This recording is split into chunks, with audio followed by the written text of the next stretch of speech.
Alors, bonjour. Aujourd'hui, je vais vous montrer la stratégie à deux moyennes mobiles.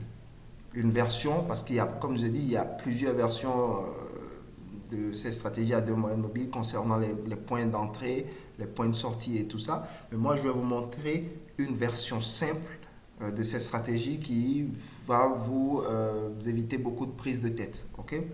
Alors, ce qu'il vous faudrait naturellement, il vous faut deux moyennes mobiles. Donc ici, nous avons la moyenne mobile de 80 périodes, la verte, ok? Et nous avons la moyenne mobile, la jaune, qui est de 20 périodes.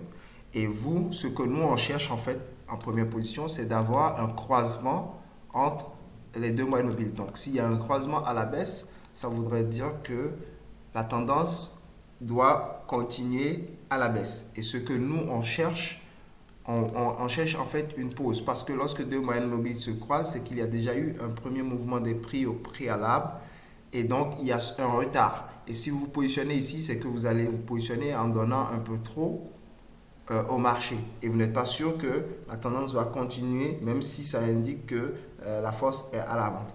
Alors ce que vous allez faire, c'est que vous allez attendre ce pullback et le pullback, il faudrait en fait, qu'est-ce qu'on va utiliser pour nous dire que le pullback a vraiment eu lieu, c'est qu'on va se dire que les prix vont clôturer au-dessus, par exemple dans ce cas de figure nous sommes à la vente, donc les prix vont clôturer au-dessus de la plus petite des deux moyennes mobiles. Ceci va indiquer en fait qu'il y a eu une véritable correction assez profonde, au moins sur cette unité de temps.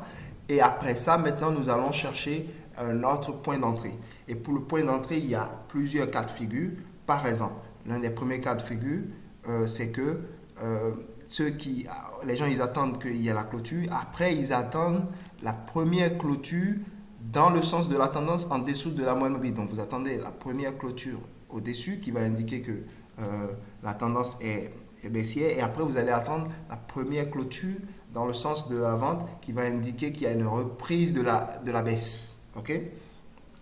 Et pour mettre le stop loss, certains cherchent le stop loss serré en position ici, mais moi je vous déconseille fortement de faire cela. Je vous conseille de mettre le stop loss juste au-dessus de la moyenne la plus grande des deux. Donc comme ça, vous avez, puisque vous entrez ici, donc vous ne savez pas réellement s'il va continuer à descendre ou s'il va remonter. Donc je vous conseille de mettre votre stop loss juste au-dessus et maintenant de viser une fois votre risque et ensuite de faire le trailing stop le plus longtemps possible pour aller chercher votre véritable profit.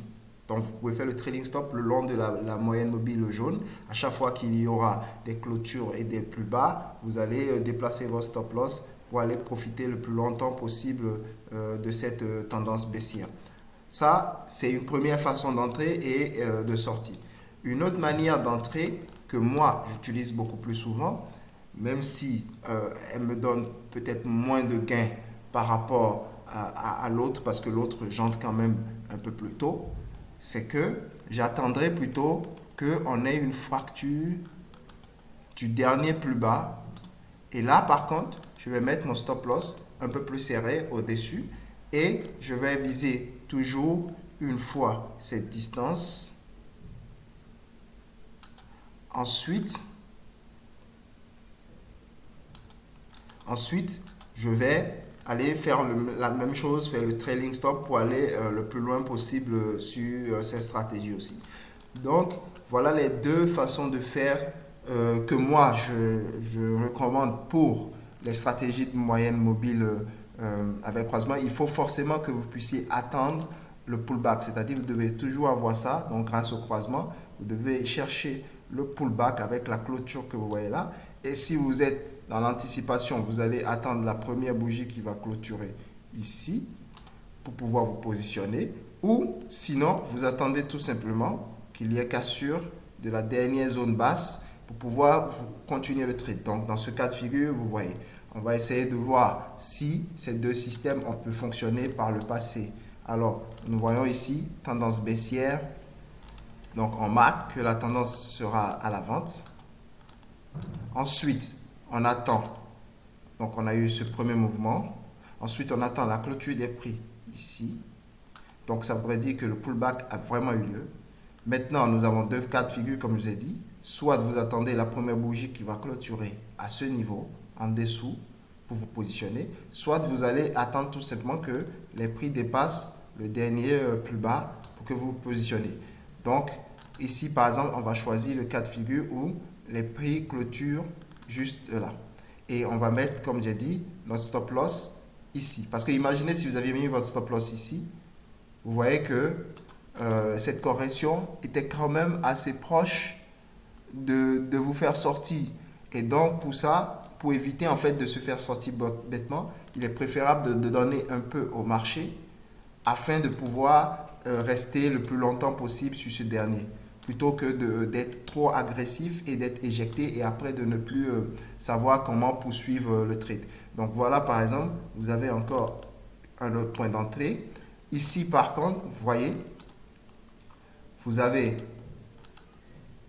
l'accélération. Pardon, je reprends mon chat, excusez-moi.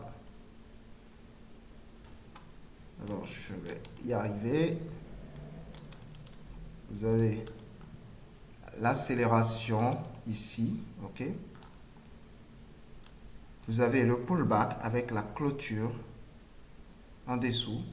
Et voilà, vous avez la première bougie qui clôture au-dessus après le pullback. Et donc là, vous vous positionnez. Vous prenez votre position. Vous mettez votre stop loss. Vu qu'on est déjà, celui-là, il ne s'est pas fait plus haut, vous pouvez donner un peu de room à cela. Quelques pips, peut-être utiliser un ATR. Ok. Et puis, vous allez chercher maintenant, une fois, la distance que vous allez donner comme stop loss dans un premier temps. Et après, vous allez chercher le véritable. Pourquoi on donne toujours, on prend toujours une fois cette distance? Déjà, c'est pour pouvoir annuler le trade parce que en risque reward, plus il est proche, plus vous l'atteignez forcément. Donc, il est beaucoup préférable de vite d'atteindre le premier palier et de pouvoir sortir une partie de la position afin que lorsqu'il y ait un retournement du marché, si la tendance ne continue pas, parce que je vous rappelle qu'il y a déjà eu tout ce mouvement, donc il y a une correction et ce qu'on espère c'est la continuation. Donc quand la tendance ne continue pas, au moins que cela puisse annuler le trade. Et donc vous aurez peut-être beaucoup de trades qui seront neutres, parce que vous allez gagner une fois et perdre juste derrière et donc ça va annuler et ce seront seulement les véritables trades qui vont partir, qui vont vous donner de votre risk reward que vous souhaitez, par exemple si c'est du 1-2 que vous souhaitez par trade ou les risk reward qui vont ou les trades qui vont perdre directement, qui vont faire la véritable différence. Mais il ne faut pas que les trades qui atteignent au moins un one-to-one vous fasse perdre derrière. Ces trades-là doivent pouvoir être annulés si ça ne marche pas. Vous voyez? Donc, en gros, en résumé, c'est ce genre de scénario qu'il faut voir avec la stratégie à double moyenne mobile. Donc, comme moi je vous dis, moi généralement je préfère toujours faire le breakout. Je ne rentre pas ici. Moi je rentre plutôt sur les breakouts. Ok? Mais vous pouvez rentrer sur la clôture de la moyenne des prix sous la moyenne mobile après le pullback. Ça aussi, c'est une autre façon de faire qui fonctionne très bien sur les marchés. Par exemple, quand on a ce cas de figure ici avec euro-dollar, donc on sait que la tendance est haussière ici. On attend patiemment la correction et ensuite, on va pouvoir se positionner et mettre notre stop loss juste en dessous. Ça, certainement, ça a l'air très large, mais au moins, ça vous permet de vous protéger parce que le marché peut bien corriger jusqu'ici avant de repartir. Et vous n'aimeriez pas vous faire éjecter bêtement avant que le marché ne continue sa tendance. Vous voyez un peu ce que je veux dire en vous. Donc, comme je disais, on va continuer avec un autre chart. On va prendre celui du Bitcoin par exemple. On va essayer de voir ce qu'il en est avec ces stratégies. On va garder juste en idée pour le moment la clôture sous la moyenne mobile, donc la stratégie avec anticipation. Parce que je sais que beaucoup de gens vont certainement préférer cette stratégie-là au fait d'attendre qu'il y ait le breakout. Mais on va voir déjà avec Bitcoin si on aurait pu s'en sortir avec les derniers mouvements.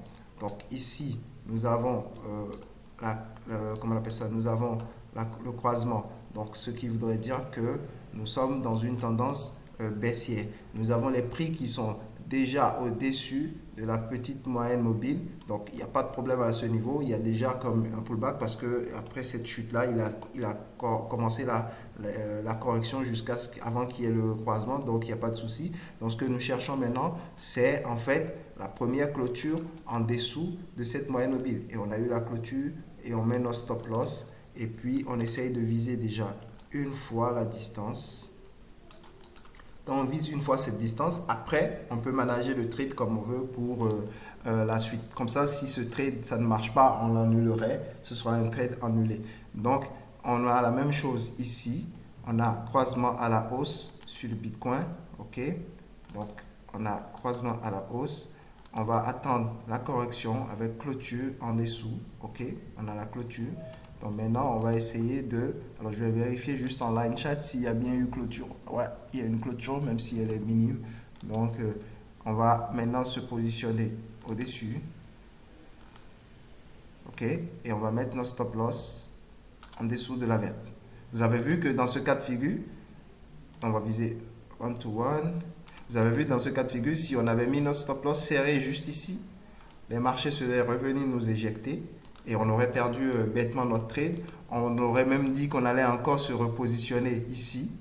Hein? On allait se repositionner à nouveau là. Et on aurait perdu encore notre trade si on avait des stop loss serrés. C'est pour ça qu'il est toujours préférable de mettre le stop loss en dessous de la plus grande des deux moyennes mobiles afin d'éviter de se faire éjecter bêtement alors qu'on aurait pu gagner ce trade là facilement.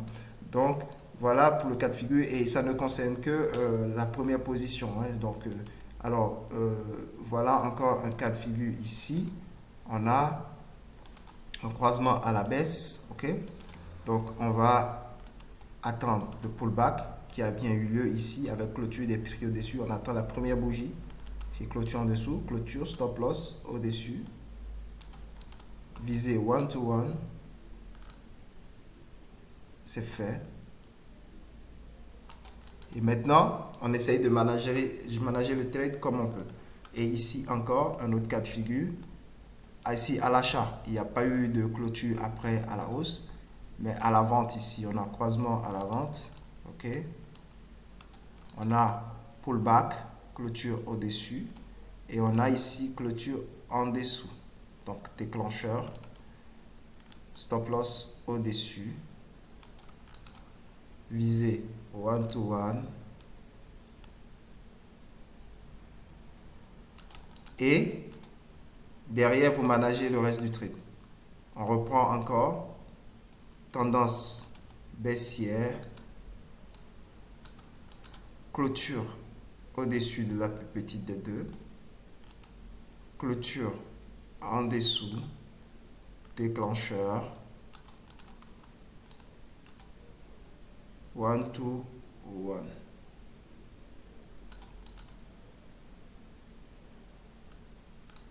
On a ici clôture en dessous, croisement pardon, à la baisse, clôture au-dessus, clôture en dessous,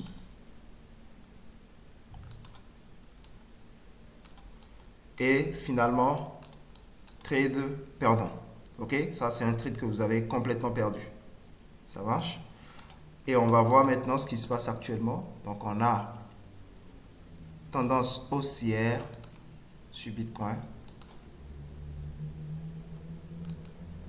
Cette tendance haussière est indiquée bien sûr par ces deux moyennes mobiles. Parce qu'en fonction de la période que vous allez considérer, il y aura pas croisement ou ce serait toujours à la baisse. Donc, on a tendance haussière, clôture en dessous, clôture au-dessus, stop loss ici et expectation ou espérance one to one ici. Donc on espère le Bitcoin à 27 000 dans les jours à venir. Donc vous voyez en fait ce système assez simple. Si vous changez les moyennes mobiles, ça va forcément changer aussi comment on appelle ça, les corrections et les mouvements. Par exemple, si on prend ici la moyenne mobile à 320 et la moyenne mobile à 80. On va faire le test avec les deux là, rapidement, sur Bitcoin. On va y aller, je vais y aller. Donc regardez par exemple, je vais enlever la petite. Alors, donc on a croisement à la baisse, pullback ici, ok, parce qu'il y a croisement au-dessus de la verte, parce que la verte est maintenant la plus petite des deux. Ici, je vous rappelle, la rouge, c'est une 320 période. Donc, la verte, c'est une 80 période. Donc, plus aussi vous ajoutez, plus il y a cet effet-là. Clôture en dessous. Premier stop loss. Invalidé, on a perdu. Trade perdu. Trade perdu. On va juste voir si on avait réalisé le one-to-one. Donc, on a réalisé le 1 pour 1, mais on a perdu le trade pour la deuxième partie, ce qui fait que ça, c'est un trade neutre. Ok, il n'y a rien eu. Donc, on a encore une nouvelle fois la clôture au-dessus. On cherche, puisque le trade-ci a été invalidé, donc on cherche à nouveau un positionnement d'entrée, puisque la tendance est toujours baissière. Clôture en dessous ici. On a notre stop loss. On vise en premier lieu une fois cette distance.